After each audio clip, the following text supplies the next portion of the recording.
मैं एक बार फिर हाजिर हूं आपके सामने एक नई वीडियो के साथ। और वीडियो में आज का टॉपिक क्या है ये आप लोगों ने देख लिया होगा थंबनेल में।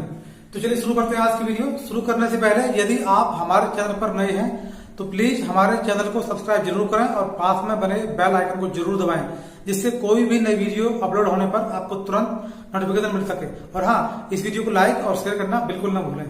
तो चलिए बिना देर किए शुरू करते हैं आज की वीडियो। दर्पणों द्वारा प्रतिबिंब बनने के नियम। देखिए, दर्पणों से जो प्रतिबिंब बनता है वो मुख्य रूप से तीन बातें होती हैं, तीन नियम होते हैं जिनके आधार पर प्रतिबिंब बनता है। हम जो चित्र बनाते हैं वो भी इन्हीं तीनों महत्वपूर्ण बातों के आधार पर बनता है।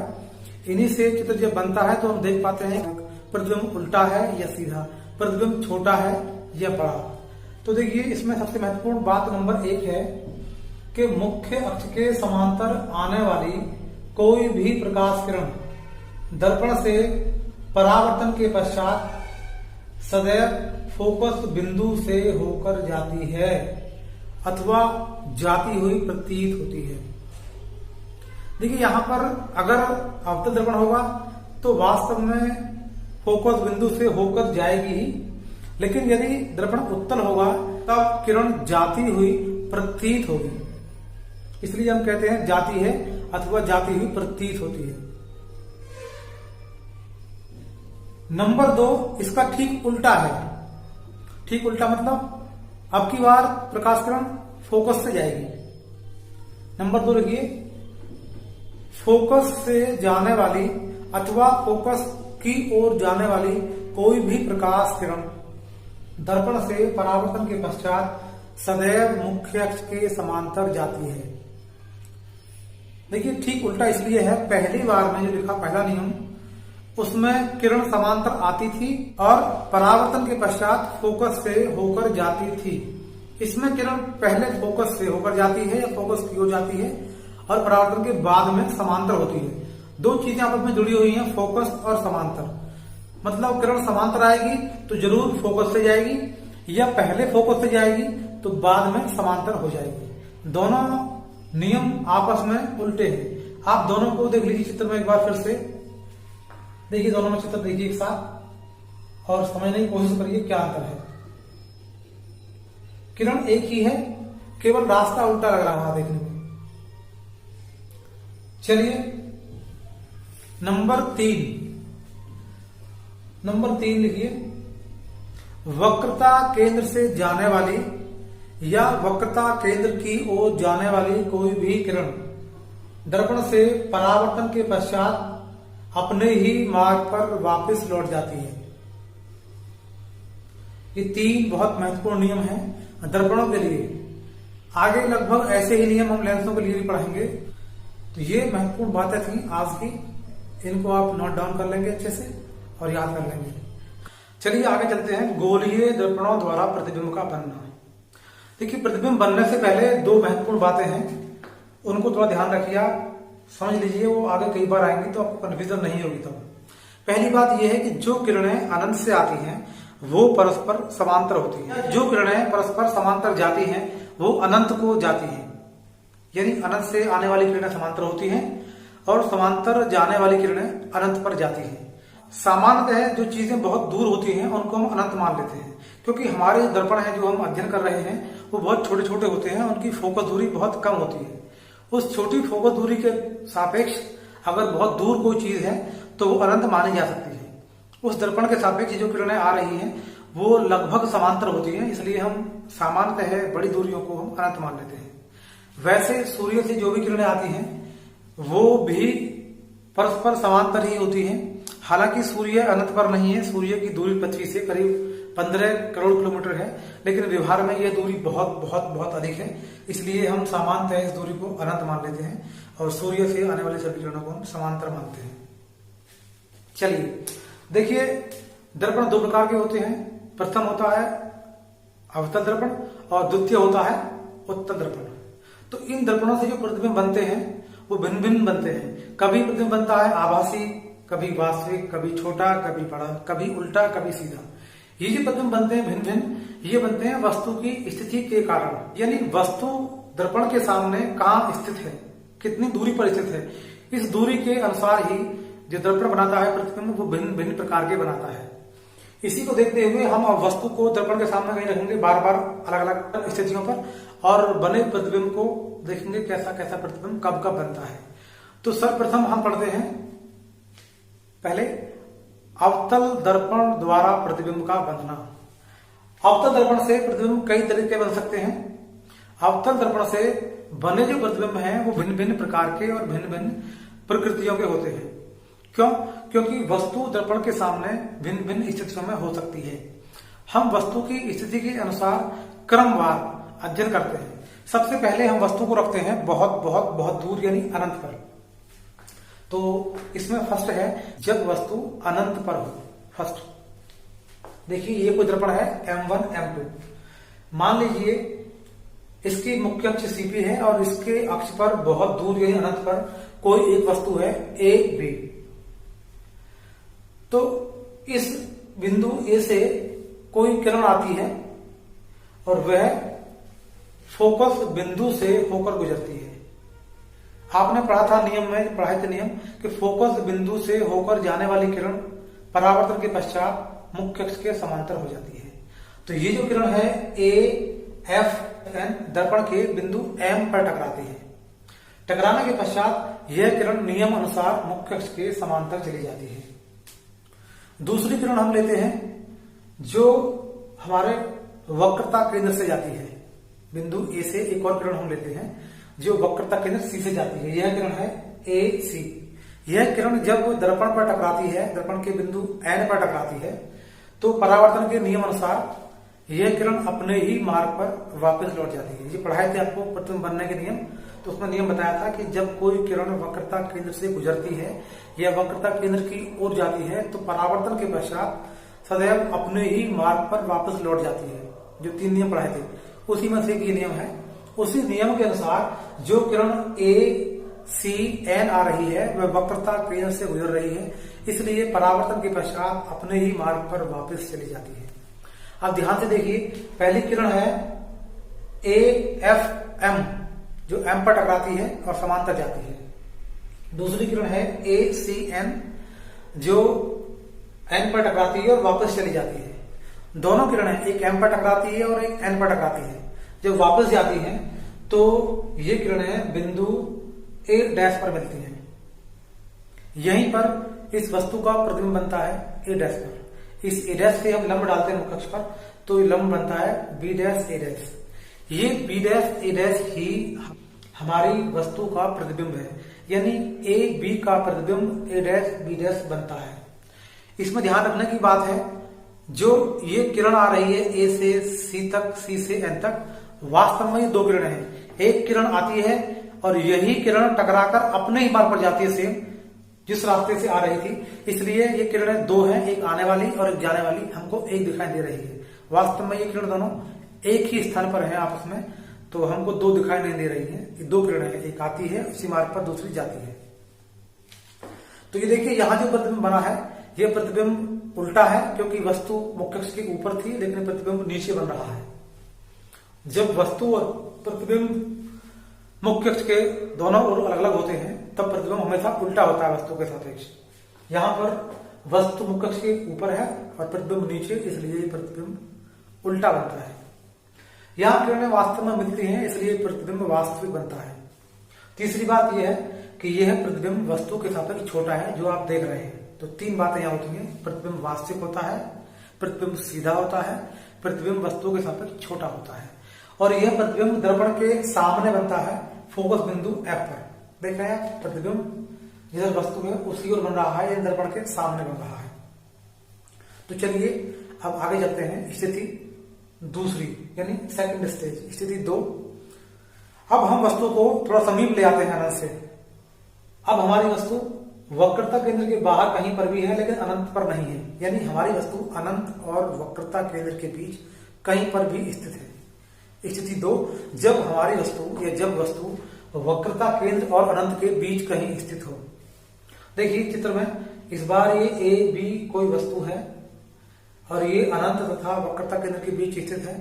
पहले ही की तरह प्रकाश के परावर्तन के नियम के अनुसार, जो प्रतिबिंब बनने के नियम है उसके अनुसार पहली किरण बिंदु ए से आती है, मुख्य अक्ष के समांतर दर्पण के बिंदु एम पर टकराती है। टकराने के पश्चात नियम अनुसार यह किरण फोकस बिंदु एफ से होकर गुजर जाती है। दूसरी किरण बिंदु ए से आती है, फोकस से होकर जाती है और दर्पण के बिंदु एन पर टकराती है।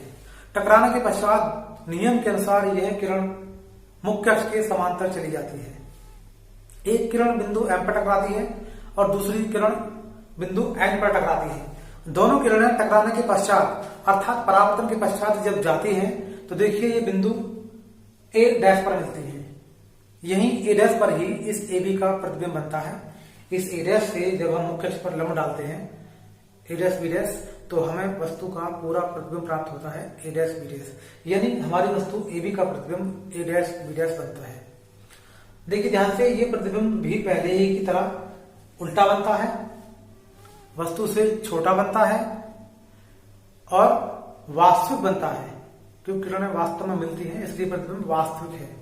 हाँ, जैसे ही वस्तु कुछ समीप आती है वैसे ही प्रतिबिंब भी कुछ बड़ा हो जाता है पहले की अपेक्षा।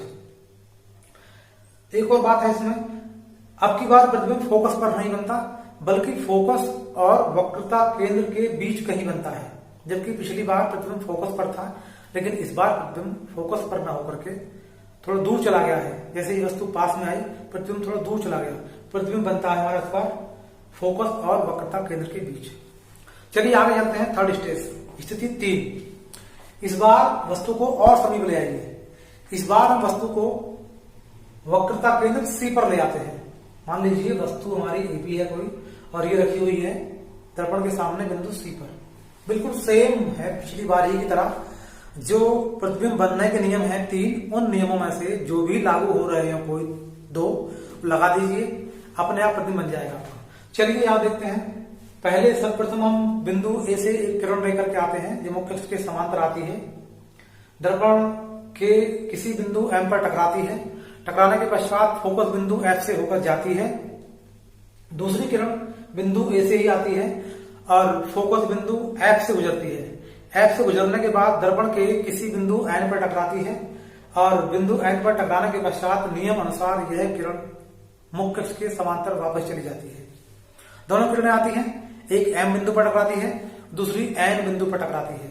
दोनों किरणें टकराने के पश्चात अर्थात परावर्तन के पश्चात जब वापस जाती हैं तो देखिए ये बिंदु यहां मिलती हैं ए डैश पर। यहीं ए डैश पर ही हमारा प्रतिबिंब बनता है। इस ए डैश से हम मुख्य अक्ष पर लंब डालते हैं ए डैश बी डैश। ये ए डैश बी डैश ही हमारा प्रतिबिंब है, अर्थात वस्तु ए बी का प्रतिबिंब बनता है ए डैश बी डैश। देखिए पहले की भांति यह प्रतिबिंब इस बार भी वास्तविक है क्योंकि किरणें परावर्तित होकर वास्तव में मिलती हैं। प्रतिबिंब इस बार भी उल्टा है, लेकिन इस बार देखिए प्रतिबिंब आकृति में बिल्कुल वस्तु के बराबर है। एक महत्वपूर्ण स्थिति है, कई बार इस पर परीक्षा में प्रश्न पूछा जाता है, तो आप ध्यान रखें। प्रतिबिंब वस्तु के बराबर दर्पणों में केवल तभी बनता है जब वस्तु वक्रता केंद्र पर स्थित होती है। यानी जब वस्तु वक्रता केंद्र पर स्थित होती है तब हमारा प्रतिबिंब बिल्कुल वस्तु के बराबर बनता है। तो चलिए, प्रतिबिंब वस्तु के बराबर है, उल्टा है और वास्तविक है, और इस बार भी दर्पण के सामने ही बनता है, मुख्य अक्ष पर ही बनता है, सामने मुख्य अक्ष के बिंदु सी पर अर्थात वक्रता केंद्र पर। चलिए स्थिति 4, स्टेज 4। जब वस्तु कहां होगी? हाँ बिल्कुल सही बात है, जब वस्तु वक्रता केंद्र और फोकस बिंदु के बीच हो, अर्थात जब वस्तु सी और एफ के बीच हो। इस बार हमारी वस्तु ए बी मुख्य अक्ष पर कहीं रखी हुई है, सी और एफ के बीच कहीं पर भी। ये बीच कहा, मैंने मध्य में नहीं कहा। अगर मैं कहता मध्य तो वस्तु बिल्कुल ठीक बीचों बीच होती नाप करके सी और एफ के, अब मैं बीच में कह दिया है मैंने, तो वो वस्तु बीच में कहीं पर भी हो सकती है। थोड़ा बहुत फोकस के पास हो सकती है या थोड़ा बहुत वक्रता केंद्र के पास या ठीक बीच में भी हो सकती है। मतलब कहने का ये है कि वस्तु वक्रता केंद्र और फोकस बिंदु के बीच कहीं पर भी है। तो इस बार भी पहले की तरह बिंदु ए से एक किरण आती है, मुख्य अक्ष के समांतर जाती है, दर्पण के बिंदु एम से टकराती है। टकराने के पश्चात परावर्तन के जो नियम है, दर्पण के प्रतिबिंब बनने के, एम पर टकराने के पश्चात फोकस बिंदु एफ से होकर गुजरती है। दूसरी किरण फोकस बिंदु एफ से होकर जाती है जो दर्पण के बिंदु एन से टकराती है। एन से टकराने के पश्चात नियम अनुसार यह किरण मुख्य अक्ष के समांतर वापस चली जाती है। दो किरणें आती हैं, एक बिंदु एम पर टकराती है, दूसरी बिंदु एन पर टकराती है। हर बार की भांति एम और एन पर टकराने के पश्चात दोनों किरणें जब परावर्तित होकर वापस जाती हैं तो पुनः एक बिंदु ए डैश पर मिलती है। इस ए डैश पर ही वस्तु का प्रतिबिंब बनता है। इस ए डैश से हम मुख्य अक्ष पर एक लंब डालते हैं, ए डैश बी डैश। यह ए डैश बी डैश ही हमारी वस्तु का प्रतिबिंब है, अर्थात यह ए बी वस्तु का प्रतिबिंब है। इस बार आप देख रहे हैं प्रतिबिंब वास्तविक बनता है, बिल्कुल उल्टा बनता है, बिल्कुल, लेकिन आकार में, हाँ, आकार में वस्तु से बड़ा बनता है। इस बार प्रतिबिंब वस्तु से बड़ा बनता है। देखिए जैसे जैसे जैसे वस्तु दर्पण के पास आती जा रही है वैसे वैसे प्रतिबिंब बड़ा होता जा रहा है। ये हमारी चौथा स्टेज थी और प्रतिबिंब इस बार वस्तु से बड़ा हो गया। तो इस बार प्रतिबिंब वस्तु से बड़ा बनता है, दर्पण के सामने ही बनता है और इस बार हमारा प्रतिबिंब बनता है वक्रता केंद्र से थोड़ा आगे, यानी वक्रता केंद्र और अनंत के बीच कहीं बनता है। चलिए आगे चलते हैं। फिफ्थ स्टेज 5, जब वस्तु फोकस बिंदु पर हो। हाँ, इस बार हमारी वस्तु ए बी हमारे फोकस बिंदु एफ पर रखी हुई है। पहली किरण नियम अनुसार बिंदु ए से जाती है, दर्पण के बिंदु एम से टकराती है। टकराने के पश्चात नियम अनुसार फोकस बिंदु एफ से होकर गुजर जाती है। देखिए इस बार बिंदु ए से जाने वाली किरण फोकस बिंदु से नहीं जा सकती, क्योंकि फोकस बिंदु पर खुद वस्तु रखी हुई है। अगर फोकस बिंदु से चली भी जाएगी तो दर्पण से परावर्तित नहीं होगी, दर्पण छोटा है, किरण पहले ही गुजर जाएगी। चित्र में देखिए आप, इसलिए इस बार हमारा जो नियम है फोकस बिंदु वाला वो लागू नहीं होगा। इस बार नियम लागू होगा वक्रता केंद्र वाला।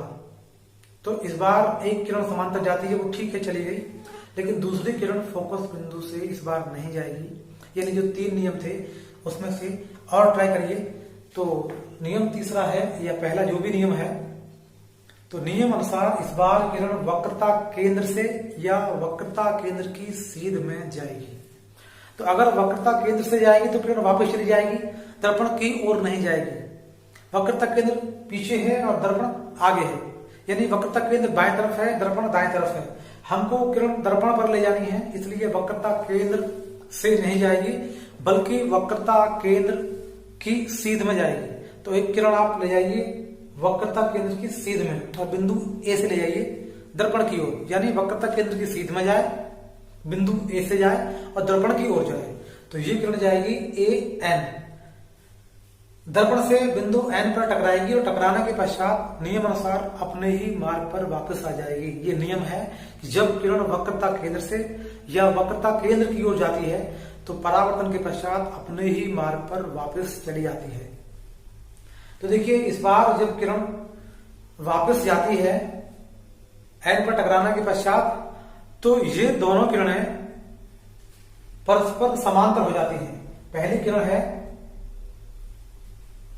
एम एफ और दूसरी किरण है एन सी या एन ए सी। जब ये दोनों किरणें जाती हैं परावर्तन के पश्चात तो आपस में समांतर हैं। मैंने बताया था आपके लिए कि समांतर जाने वाली किरणें अनंत को जाती हैं। तो ये किरणें अनंत को जा रही हैं, अर्थात ये किरणें अनंत पर मिलेंगी। तो इस बार जो प्रतिबिंब बनेगा हमारा कहां बनेगा? अनंत पर। तो अनंत बहुत दूर है, हम दिखा नहीं पाएंगे इसको, हम डॉट डॉट कर देते हैं इसको, डॉटेड लाइन से दिखाया हमने अनंत पर।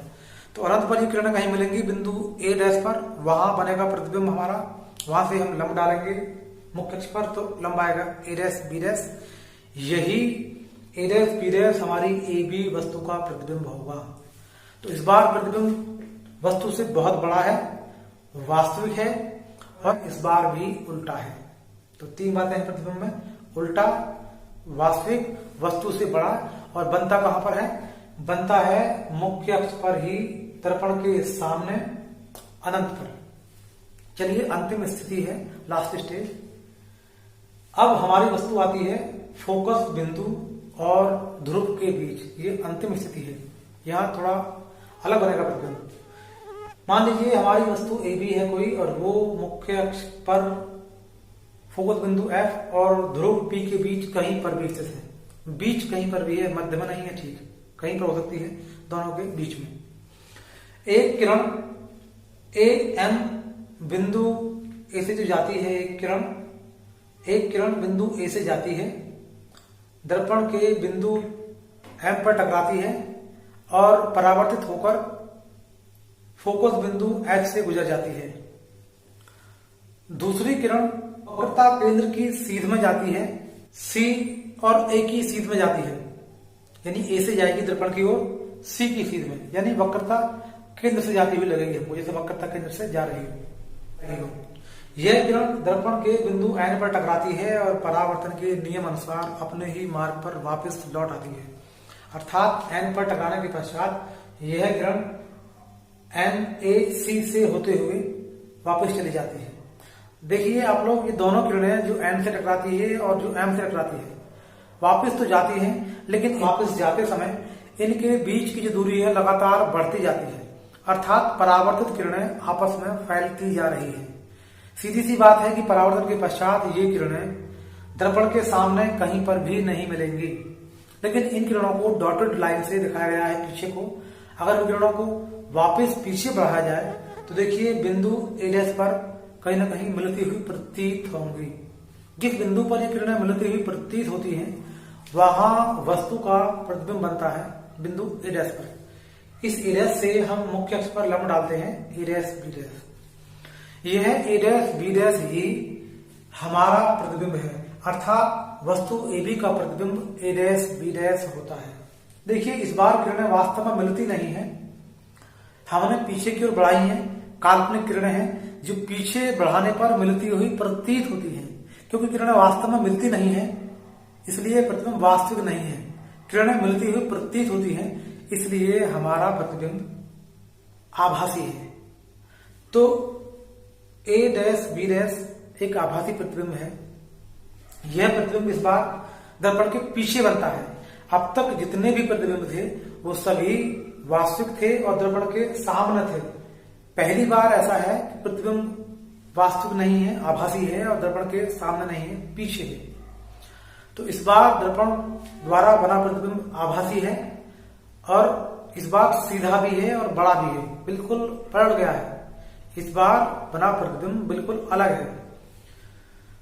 तो यह प्रतिबिंब आभासी, सीधा और वस्तु से बड़ा है, जो दर्पण के सामने न बनकर दर्पण के पीछे बनता है। तो ये थे अवतल दर्पण द्वारा बनाए गए विभिन्न प्रकार के प्रतिबिंब। चलिए आगे चलते हैं। उत्तल दर्पण से प्रतिबिंब बनना।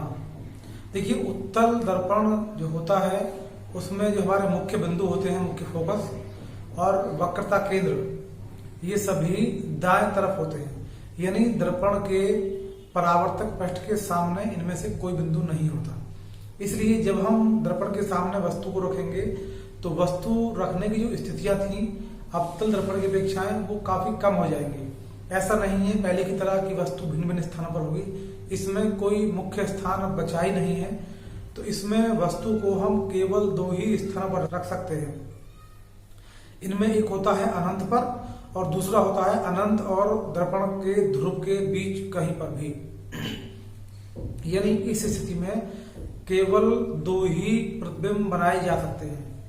तो हम प्रथम पढ़ते हैं, जब वस्तु अनंत पर हो। मान लीजिए कोई वस्तु है ए बी, यह दर्पण के सामने मुख्य अक्ष पर अनंत पर स्थित है।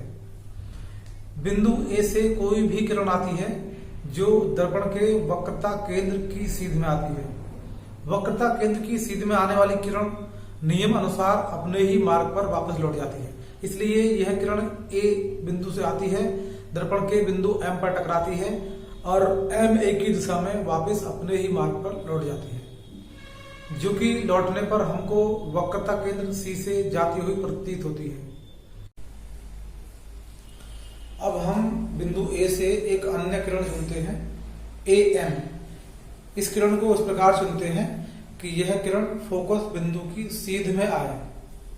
यह किरण पहले वाली किरण AM के समांतर ही है, क्योंकि किरणें अनंत से आ रही हैं और अभी बताया था कि अनंत से आने वाली किरणें आपस में समांतर होती हैं। तो ये किरणें AM और AN आपस में समांतर हैं। अब जो ये दूसरी किरण है AN, यह जब दर्पण से टकराती है तो परावर्तन के नियम अनुसार टकराकर परावर्तित हो जाती है और N D की दिशा में चली जाती है। तो दोनों किरणें परावर्तन के पश्चात जब वापस जाती हैं तो इनके जो बीच की दूरी है वो निरंतर बढ़ती जाती है, अर्थात ये अपने मार्ग पर आगे बढ़ने पर कभी भी कहीं भी नहीं मिलेंगी। यदि इनको हम डॉटेड लाइन से पीछे बढ़ाते हैं तो दोनों किरणें बिंदु A डैश पर मिलती हुई प्रतीत होती है। यह जो A डैश है, दर्पण के फोकस बिंदु F पर एक लंब डालते हैं। ये जो लंब है इसे हम कहते हैं A डैश B डैश। यह लंब ही हमारी AB वस्तु का प्रतिबिंब होता है। यह प्रतिबिंब सीधा होता है, छोटा होता है और दर्पण के फोकस बिंदु पर बनता है।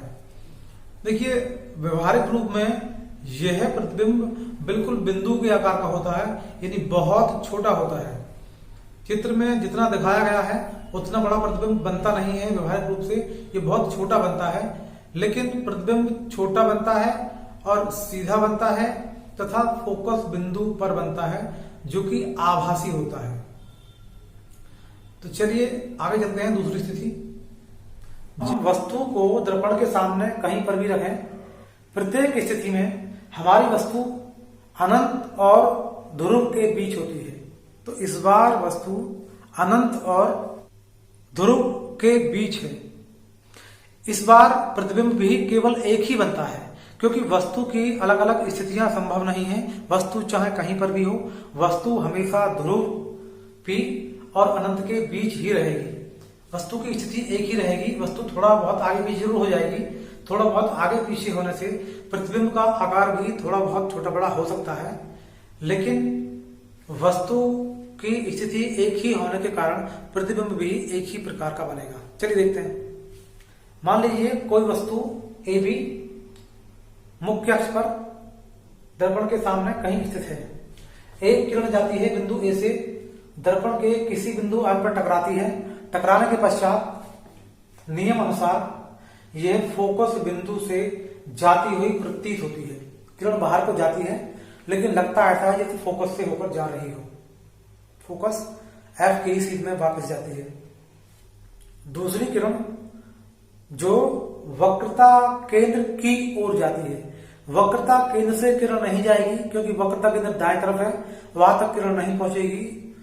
वक्रता केंद्र पर पहुंचने से पहले ही किरण दर्पण से टकरा जाएगी। इसलिए किरण वक्रता केंद्र से नहीं जाएगी, बल्कि वक्रता केंद्र की सीध में जाएगी। तो दूसरी किरण है AN। यह किरण वक्रता केंद्र की सीध में जाती है और जैसे ही दर्पण से टकराती है अपने ही मार्ग पर वापस चली जाती है। यह किरण AN टकराने के पश्चात वापस चली जाती है।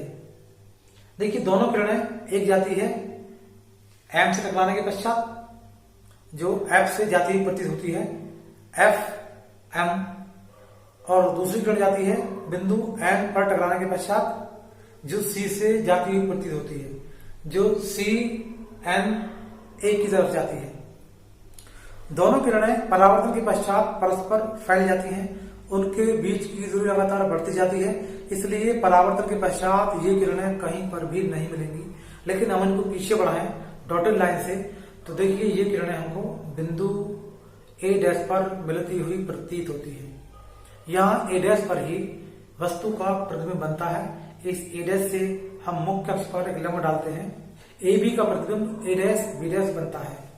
यह प्रतिबिंब वस्तु से बहुत छोटा है। देखने में आपको लग रहा है सीधा है, जी हाँ, सीधा ही बनेगा। और क्योंकि किरणें मिलती नहीं है, मिलती हुई प्रतीत होती हैं, इसलिए यह प्रतिबिंब वास्तविक नहीं है, यह प्रतिबिंब आभासी है। तो उत्तल दर्पण से बना प्रतिबिंब सीधा, वस्तु से छोटा और आभासी होता है। अब अगर हम वस्तु को थोड़ा बहुत खिसकाकर दर्पण के पास ले आए या थोड़ा दूर ले जाएं, तो इससे प्रतिबिंब की प्रकृति पर कोई असर नहीं पड़ेगा। यानी प्रतिबिंब इस बार भी छोटा ही रहेगा, सीधा ही रहेगा, आभासी यानी काल्पनिक ही रहेगा, हाँ, यदि वस्तु थोड़ी बहुत खिसक कर दर्पण के पास या दूर चली जाएगी तो प्रतिबिंब भी थोड़ा बहुत छोटा या बड़ा हो जाएगा, लेकिन हमेशा हमेशा ये प्रतिबिंब वस्तु से छोटा ही रहेगा। चाहे हम वस्तु को खिसकाकर बिल्कुल दर्पण के समीप ले आए, बिल्कुल वस्तु को दर्पण से स्पर्श कर दें, तो जैसे जैसे वस्तु को पास लाएंगे वैसे वैसे प्रतिबिंब भी बड़ा होता जाएगा। लेकिन यदि वस्तु को दर्पण से स्पर्श भी कर दें तो प्रतिबिंब काफी बड़ा हो जाएगा, लेकिन वस्तु से छोटा ही रहेगा। यह प्रतिबिंब सदैव दर्पण के पीछे यानी दाएं तरफ बनता है और सदैव दर्पण के ध्रुव तथा फोकस बिंदु के बीच ही रहता है। ध्यान रखेंगे, उत्तल दर्पण के सामने वस्तु कहीं पर भी हो, लेकिन प्रतिबिंब सदैव बनता है छोटा, सीधा और आभासी। तो ये थे गोलीय दर्पणों द्वारा बने हुए कुल प्रतिबिंब, उनकी प्रकृतियां कि किस किस परिस्थिति में प्रतिबिंब कैसा कैसा बनता है, इसको अच्छे से अध्ययन कर लें। अगर सवाल पूछा जाएगा तो प्रतिबिंब भी पूछा जाता है और प्रतिबिंब छात्र अक्सर बता नहीं पाते क्योंकि वो उसे समझ नहीं पाते। आशा करता हूँ आप सब समझ गए होंगे। चलिए आज के लिए इतना ही, कल फिर मिलते हैं।